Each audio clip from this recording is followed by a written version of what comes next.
Good morning. It's Dr. Bill Williams here on the Influencers Podcast. Good to see you today, Monday morning. We're here to explore a little bit about affiliate marketing today, and we have a specialist in that area, David Katz, co-founder of Archer Affiliates. So welcome to Influencers Podcast, David. Thank you for having me, Bill. Great to be here. So you're up in New York. You're in the city or you're outside? Where are you located? I'm in the city. I'm not in Manhattan, but I'm technically still NYC in Queens, New York. All right. Well, welcome to our podcast. We're seen around the U.S. quite a bit, but also in 190 countries. And people can learn a lot from you today. I want to have you start off by telling us what is Archer Affiliates and how did you get started in the business? For sure. Archer Affiliates is a affiliate marketing network specifically designed for Amazon sellers. So affiliate marketing at the core is the ability to connect with partners who promote your products or services on a commission and performance basis. So instead of paying them an upfront fee or like a placement fee, you would essentially, or buying a certain amount of impressions or anything like that, you give them a commission share. You share in the results and the performance of their marketing based on their success of promoting your product or service. In this case, it's specifically focused on product. Archer Affiliates was the first network specifically designed for Amazon sellers. So traditionally, the way it worked is people who promoted Amazon products, which can be influencers, media publishers, product comparison sites, deals, bloggers, anyone who had an audience that looked to them for an Amazon purchasing decision, they would get paid out directly from Amazon. Amazon would usually pay about a 3 to 5% standard average commission. What we've done is give Amazon sellers directly, so the people who actually brands or people who actually are selling the products on Amazon, the ability to independently fund those commissions. And what that's done in turn to the market is create this incentivizing marketplace between sellers and affiliates, where affiliates can earn a whole lot more money because there's this marketplace of bidding and some skin in the game from these sellers and brands. And ultimately, and more importantly, give brands and affiliates the ability to build some level of relationship. Again, in the in the traditional method of Amazon directly funding these commission rates, there was no ability to build a relationship between the seller and the brand. Between the affiliate and the seller. Affiliates would never know if how much stock a product had, if a product was running an active promotion. If they're an influencer and they needed a product sample in hand to actually create content with, there was no ability to get that product without purchasing it as a regular customer would. There was just no ability to connect and to really build long-term and established partnerships between affiliates and Amazon sellers, and that's what Archer was built to solve. My background comes from the Amazon selling space, and that's I was working with a hair care brand, which we could get into later on, but I was working with a hair care products brand, and we recognized this massive opportunity of there was all these people promoting our product, but we never knew who they were, where this traffic and sales were coming from, and more importantly, how to build off of it, how to create more of it, how to incentivize new people to start promoting our product, and even to people that were currently promoting it, how to keep them engaged and incentivized to continue promoting our products and not our competitors. Well, it sounds like you've got a system that you've put together, and it sounds like it's very specific. And I think we can dig in and find out a lot of detail about affiliate marketing in general, and our audience will gain a lot of insights as to what they should look for when they're looking to connect with a company. What were some of the pitfalls? One of the things you can do as an expert is help our audience stay out of the pit, falling into the hole. What can happen to people, when they don't know the business, but they want to get into that affiliate marketing business? And tell us a little bit about one of the pits you fell into and how you got out of it. It's a good question. So just one personal small anecdote from my experience was on Amazon specifically, there's these abilities to set different types of promotions.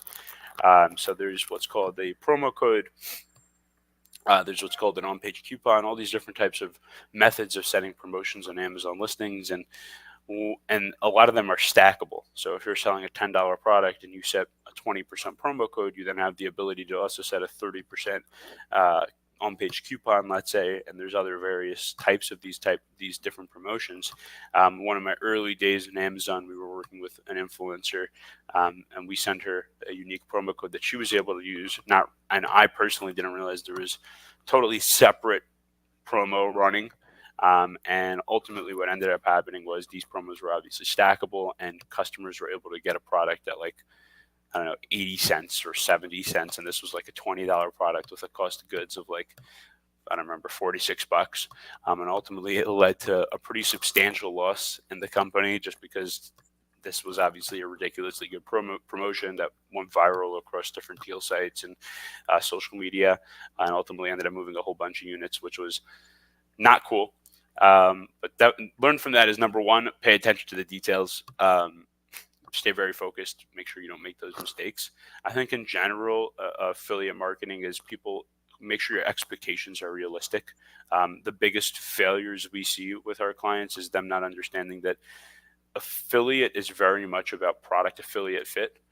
What that means is that not every product works with every affiliate, and just because an affiliate worked for a different brand or a different category, it doesn't necessarily mean it's going to work for your product, even if the product is very similar and it's the same. Things sometimes, audiences are engaged for different various reasons, and really understanding your product to affiliate fit, I think, is really important. You mentioned the big hit, the cost of product and the sales price was so different. You mentioned like some number of cents, 87 cents or some number that was actually sold for. Who takes the hit when that happens? Is it the producer, or is it somebody in the affiliate chain who's put the coupon together? How does that work? Well, that specific story happened with my personal brand, so that was all my hit. In general, with our current program, it would probably be the brand also. The way we're set up is, our platform is a means of, like I said before, kind of partnership. So the brand or seller in this case would be the one to set that promotion and be responsible to make sure that there's no other active promotions out there when they're sending it, and to, again, build that relationship and incentivize these partners to work with them. And in this case, they'd probably be the one to take that hit, and they're the ones that should be technically responsible for the outcome and risks that come along with setting those promo codes. I gotcha. Thanks for sharing that. Now, there's a lot of reasons people fail other than that one thing you talked about. Tell us some things you've seen other people do in the affiliate relationship building and working with products. What are some pitfalls that other people have run across? It's a good question. I would say number one is probably what I said before, which is the expectations. Really understand your product affiliate fit. Again, not just because an affiliate partnership worked for a very similar brand to yours doesn't necessarily mean it's going to work for your brand. So have the ability to, test a lot of things at once and really zone into what works and stay focused on that.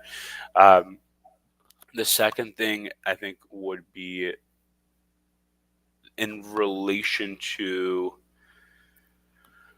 making sure a lot of sellers, I think, don't look at these types of partnerships from the affiliate's perspective. The biggest key example of that is when we connect sellers with deal sites, right? So we'll connect them with these blogs that just consistently post good deals around the internet to their audience. And what a lot of times happens is when we're negotiating what these promotional numbers look like with the commission offer, sometimes there's other fees involved. The sellers will very much, and rightfully so, look at it from their point of view. How much money are we netting on this partnership? What do the financials look like?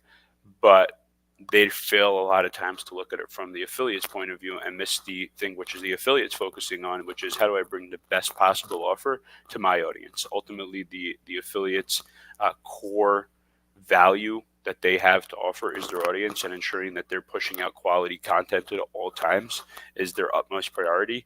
And I think a lot of times brands and sellers in our case fail to recognize that, sometimes the fail to recognize that from that affiliate point of view, which is how do we make this content really good, specifically in the case of deal sites and promo sites, which is how do we make sure that we have a really, really good offer and potentially, don't look at it from your specific point of view of like, hey, how much is this going to net me because I have this crazy coupon? Look at it from how do we create really good content? Yeah, content's king in any business, and without the content, you're not going to go far. And if you're an affiliate, you don't want to disappoint your customers because they won't come back. Sure. Yeah, exactly. The biggest value these people have is their audience, and they build their audience through all that content. So, not putting out top quality content consistently is going to hurt them tremendously in the long run.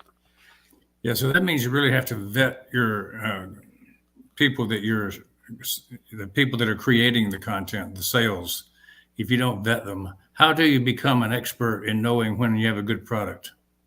Do you have a system and look at every product? It's a good question. I think everyone has their own secret sauce. I don't know if there's a one size fits all answer here. It's really, I think there's a lot of gut that you have to have coming into building a product, like just knowing that it works. I think speaking to a lot of people as much as possible and understanding where their struggles, pain points, and specifically potential customers, where their struggles, pain points, what are they looking for, where do they spend the most time, what's most frustrating for them, and then ultimately after, again, when putting out the product, really hearing how they're using it, what they're using it for, what they want to see improved.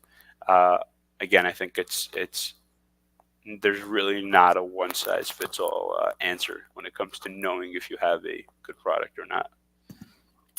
Do you need to, as one of your secret sauces, do you need to know how a product works yourself if you're going to rep it? Or do you just do the marketing and let the explanation of what it is be done by the content creator? There's a balance here. Well, from our point of view, the way our service is set up is everything works on our portal. So a seller signs up, they add their products, they add a commission offer, and then then the product gets entered into our network, where we have our network of, it's about, I don't know, 700 plus different affiliates who come browse through all the products. We have like 40,000 products in our network. So these affiliates could come in and browse through all the products till they can identify one that they think will fit with their audience, and ultimately go create content for that and start promoting it.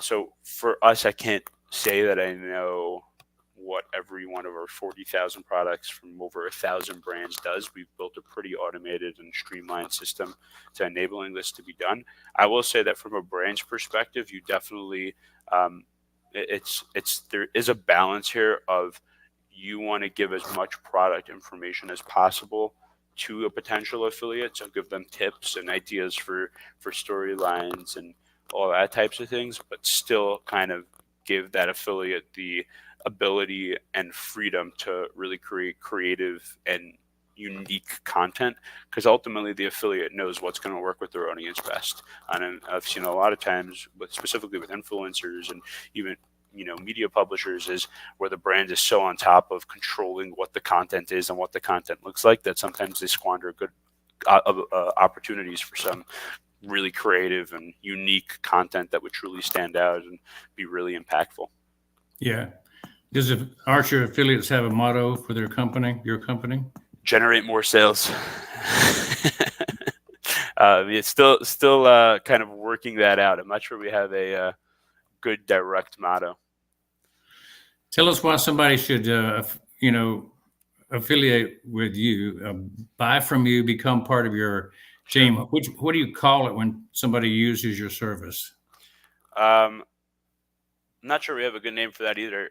I guess signs up to Archer. Why should someone sign up to Archer? If you're a brand or an Amazon seller, you have nothing to lose. We have the most unique pricing structure out there, which is that we don't charge any monthly fees or any sign up or upfront fees. We're truly fully performance based. So when a seller signs up, the way it works is they sign up, again, for free. They add their products. They set a commission offer on each product, and they only pay that commission offer that they set up when adding their products. So really a no-brainer to try it out and sign up. And the sky's the limit. We have brands who are doing some pretty high numbers in revenue, and we're only less than it's going to be in 20 more days. It's going to be a year into the program since we started our company. So as the company grows, obviously the opportunities grow just for that specific brand. For an affiliate, which is an influencer, media publisher, all these people who promote Amazon products, I would say sign up to earn more money. If you're already promoting Amazon products, you're probably getting that 3 to 5% commission from Amazon.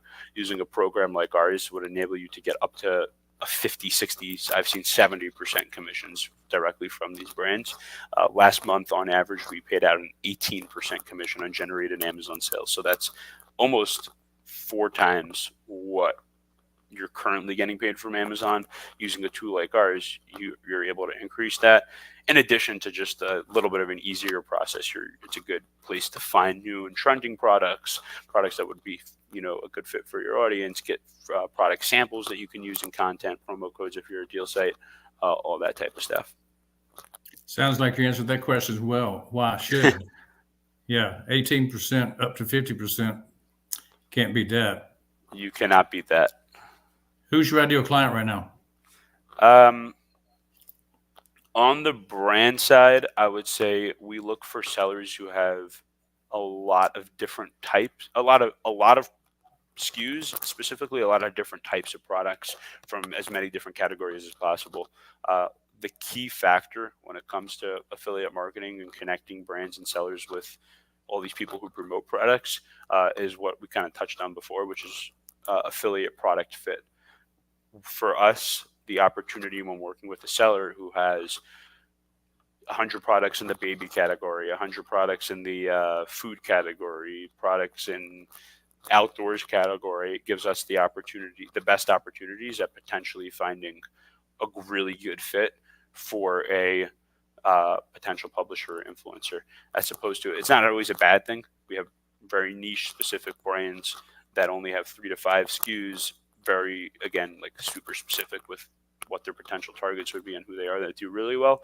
But it is somewhat limiting compared to a seller who has, thousands of SKUs across a whole bunch of different product categories and opportunities that might arise. Then how do you go out finding those particular type clients? To be honest, we've to date, and this is going to change in the coming year, which we're really excited about, but to date, we've been very much not on the offense. Most of our clients, at least 50 to 60% of our clients, have come through referrals or our personal networks. So just meeting a lot of these brands and sellers at different trade shows and events we go to. We are going to be ramping up our marketing capabilities in the coming year, which I'm super fired up for, with cold emailing, LinkedIn messaging, some media buying and stuff like that, different types of content that we're going to be pushing out also, which is, super fired up for that. For right now, though, it's really been a lot of, we have done our fair share of what I like to call guerrilla warfare, where, if I have a free second, I'll just hop on LinkedIn and find some big sellers and just reach out to them on a whim. But in a structured way, we haven't really done a good cold email campaign or cold LinkedIn campaign or a lot of outreach in that sort of way, or really any massive big types of like marketing partnerships or stuff like that, which we're going to be pursuing in the coming year, which I'm very excited for. So you basically launched a little over a year ago, and now you're going to start the scaling process pretty much next year? That's the plan. Good. What about your competition? Who else does this? What else? It's a pretty unique space. Specifically, again, there's a lot of other affiliate networks in regards to specifically Amazon. There's 1 or 2 other competitors. The biggest differentiator is that they charge a monthly fee. We're really fully performance-based, and we've made it a no-brainer. Our focus is on growing our product catalog as rapidly and quickly as possible. And so we waived that monthly fee. But in general, the space is really, really unique, very specific. It's massive, but there's not a whole lot of competition or other people offering the service yet. Do you have many digital products that you have, like, JV Zoo? I'm familiar with anything like that. Not specifically. It's really anything that can be sold on Amazon. So everything from like beauty, skincare, to knapsacks, outdoor products, only things that like physical things that can be sold on Amazon. Gotcha. Your well-defined product, how would you describe it? What do you actually sell as a product? What we sell is the ability. We sell the ability to get more sales on Amazon. That's really it. And again, the way we sell it is you're purchasing sales. So I think the best way to describe it is we sell revenue, we sell dollars, we sell sales. It's insane if you think about it, because we have no sign up fee, that no commission. It's really like a no brainer to sign up. So the people that are on your platform, they don't go through Amazon. They still go through Amazon. So I'm referring to specifically the sellers. So the sellers would sign up, and we connect directly to their Amazon account, and the affiliates would promote their Amazon listings to the end consumer. So this purchase would indeed happen on Amazon. The sale would take place on Amazon. The affiliate part of it would take place on our platform. So the seller would upload their products on Archer on our platform. The seller would pay out that affiliate who drove the sale on our platform off Amazon, but the actual purchase, the end consumer clicked on a link from an influencer. That link took them to Amazon.com. They purchased the product on Amazon. So that side does take place on Amazon. A truly marvelous system, no doubt. Appreciate it. Did you make this platform yourself? Is this like a proprietary platform? Yeah, I mean, we built it in-house. We have a pretty freaking insane team of developers, some of the best out there, and we've built it in with them. I think the most proprietary thing we have is our network. That's our biggest value here, which is our network of over 1,000 Amazon sellers, and our network of 600, 700 different types of affiliate marketers who promote Amazon product. Are you going to make this thing more scalable, where people will jump in? You'll get thousands and thousands of new marketers on your team in the coming year. Is that the plan? Yeah, the plan is to get to over 10,000 Amazon sellers connected by next year. We want to be ridiculously aggressive in the coming year and really blow this thing out of the water. Good deal. How do we come into this as a client and become a brand ambassador?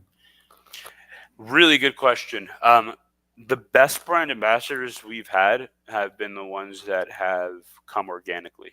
They just love our product, and we have a lot of these.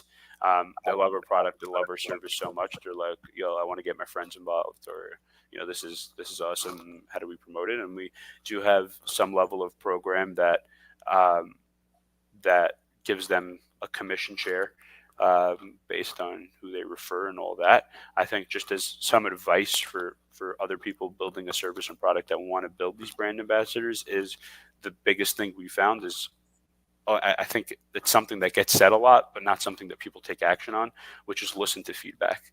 And what I mean by that is when someone, like anytime someone gives us a recommendation, we really truly listen, and we try. I mean, it's really hard just as we scale, but we're still trying very hard to focus on this, which is when we do implement a suggestion, I try very hard to go back to that person that initially suggested it and say, hey, check this out, it's live, thank you so much for that feedback. And people really it kind of drives a sense of ownership and sense of community, which I think we truly have. And it's been pretty awesome to see, and ultimately just leads to a better product that helps everyone. The people using our product are the ones we're building it for, obviously, and they have an idea or really know what they want and what would make their life easier. I think a lot of companies fail a lot of times to, it's something that gets said a lot, but not something that gets acted on a lot. Like when I submit product feedback to portal or service I'm using. I don't a lot of times see them get back to me and say, "Hey, we just implemented this." So that's something I try to do as much as possible. Yeah, you hit a real sore spot with a lot of people when you talk about customer support and suggestions that don't get listened to. So that's pretty good. I think you're going to really make an impact with your client base if you do implement strategies that they suggest. They become brand loyal for sure. Yeah, and we do have that real strong community behind us, which again has really led to most of our growth has come from on both ends, on the affiliate people that use us, the influencers and media publishers, and the brands and sellers. Most of the growth has come in the form of referrals from other people. Now, if you talk about the profits that people make as an affiliate, give us a little hint about how successful can somebody be if they want to make a full-time job or career as their, I guess it's a home business at this point. How much can they earn as an affiliate using your system? Oh, the opportunity is massive. We have affiliates earning six figures for sure. I don't think it happens overnight, though. Much like anything else good in life, it takes a lot of hard work, probably some level of investment, and a lot of, most importantly in this space, I think creativity, being unique, standing out, building really, really good, engaging content. But I think there's massive opportunity to earn or a whole lot of money with affiliate. So is most of the work that an affiliate does in reaching an audience, they have to have a list, they have to have an outlet for getting the content out to see many people's eyes on it. Exactly. The most valuable thing an affiliate has is their audience. And the way to build that audience is through engaging, captivating content. And then you're just working on converting that audience and those eyeballs to actually make purchases, which if you have their attention and you have their attention, it's technically not so hard. It's just hard to get their attention and to build that initial content to get them in, I think. Yeah. Well, as we're entering the holiday season here, tell me, what are you grateful for today? Good question. A lot of things. I would say most importantly, I would probably say the journey. I think the journey of life, of family, of all that, and just building this business and the people I've gotten to meet and engage with and get insights from and help and service is the most rewarding and awesome thing of the process. Yeah. What do you do to start your day up in Queens? It's a good question. Probably the first thing I do every day is check my phone. Probably not something I'm super proud of. It's probably not the healthiest way to start the day, but to be honest, exactly. I'm usually, the second I wake up, I'm on my phone for a good 20, 30 minutes, just getting my day started, seeing what I'm up against, and then I get out of bed and start to conquer the day. Are you going to be spending much money on paid digital media as you scale up next year, like Facebook, Google, and LinkedIn ads? Is that part of your plan? Definitely part of our plan in some level. I think we're more focused on the educational aspect of marketing here. There's not a lot of demand yet for what we do. I think it's more educating about what the space looks like and what the opportunity is than capturing demand-driven audience, if that makes sense, which I think a lot of these paid digital media platforms are built for. Gotcha. So let's look at yourself and kind of think about how you did in life as you went from one stage to another. What would you tell your 20-year-old self? Now, it can't be too far back in time. I was gonna say I'm 20. I didn't even think I told you, but I'm only 22. So this is 2 years ago. 2 years ago. Well, it's a great story that you've done what you've done by age 22. I understand where you are. Before you knew what you were doing now, what advice would you give yourself? I think back what I just told myself is what I just told you before, which is really enjoy the journey. The best things come when you're enjoying the process, and obviously keep your eyes on the goal and stay focused to what's ahead, and and keep your eyes ahead to get there.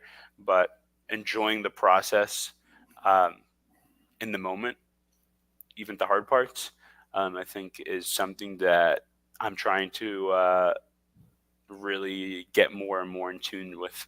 And I think it's something, if I would have known this 2 years ago, probably would have led to a whole lot easier and more fun, frankly, of a process. Yeah, one of the consistencies about influencer podcast guests is I ask them questions, and they're all varying ages. Some of them in their 60s, some in their 40s, a few in their 20s who've succeeded. We don't usually interview people that aren't successful, so that's why we don't have too many 20-something-year-olds because they haven't figured it out yet. So kudos to you for being on the leading edge of your generation. One of the things that I always notice, though, is that they say, the guests, they say, don't give up, keep trying, do what you want to do. Don't be falling into the trap of doing what other people want you to do. So it sounds like you decided pretty early you wanted to do this and you took the right steps. So fast forward, you did it right. I mean, we'll find out. I think it's a little early to start throwing the parties just yet, but it's definitely exciting what we've built and how quickly we've built it. And I think that's um, it's hopefully, I mean, hopefully we do get to throw those parties at some point. Yeah. Yeah, I think it'd be worthwhile in anybody's case who's an early builder like yourself. Go back and listen to a lot of our podcasts with these grizzled old veterans who were there at the beginning of the internet, who were there at the beginning of social media, who were there at the beginning of before Amazon, and see the hoops that they jumped through, and you'll see a pattern start to develop. And that's one thing I've noticed, that those who lay the groundwork early with good foundations, they could do anything. They can build into their future a whole lot more than they ever thought. So that's a good piece of advice I'll share with you and the rest of the audience listening is listen to the veterans who've done it before, because there's a lot of value in their suggestions, particularly when we talk about their failures and their secret sauces. They tend to give away the secrets of life in those little snippets. So who's your living mentor right now? I love it. But just to your last point, that exact question is actually, I mean, I've been slacking with it recently, but it's actually for a long period of time, one thing that I opened every single meeting with when we used to have meetings with investors when we were raising money. And even sometimes now when we meet highly successful people, I like to open or end with that question. And I actually have a notepad in my phone with all the answers that I've gotten from that question. So I'm going to be sure to add that one in. And I need to get back to that. I totally forgot about that. I need to start asking that again. I don't have a who's my living mentor and what's the impact. I really have a lot of mentors. I don't know if I have one mentor directly, and I think I kind of moves from time to time. My biggest mentor, I would say, is who would be a direct mentor? My previous bosses, I think. I have a few bosses who I've worked for in the past, and I've been blessed to. I had 3 jobs before I started this company, and all 3 of them were really, really unique and really different in how they run their business, how they treated their employees, and really their personalities, everything. And the what I've learned from each one of them, and I still have really strong relationships with every single one of them. I'm on a weekly basis for sure. I'm in contact with almost all of them, and what I've learned from each of them has been really, really, really cool. And it's also showed me that there's no one size fits all here. It's there's no one way to do things. It's really, you have to adapt to what works for you and what the what your gut tells you, and make it happen. Excellent. What do you want to be remembered for when it's all said and done? Helping a lot of people, solving a problem that helps a lot of people, giving a lot of people opportunity. How can we support you? Let us have a link to get to Archer Affiliates specifically. Sure. Yeah, I will. I can drop you with a link to sign up as both as a seller and as a brand. Excuse me, I keep saying that, both as a seller, a brand, or an affiliate. And we're like I said before, right now our number one priority is really growing that network on both ends, getting as many sellers onboarded as possible, and getting as many affiliates onboarded and promoting our products as quickly as possible. Is there such a thing as a website like archeraffiliates.com? That nailed it. It's archeraffiliates.com with an S at the end, so archeraffiliates.com. And you can be directed there to sign up either or as the brand or the affiliate. Cool. I'm sure a lot of people around the world going, this sounds interesting. Maybe I should check it out. So I hope they will. What would you say about your experience on the Influencer podcast today? It's been fun. Yeah, good enough reason to wake up early and get going. Hey, it's not so bad. It's already 10:45 here, so it's definitely worth the time. Yeah, better than being a West Coastie and having to get up at a 7:45. serious hour. Forget it. Hey, before I close out the show to the audience and come back and speak to you, I want to give you a chance to speak to the audience directly and give the final word.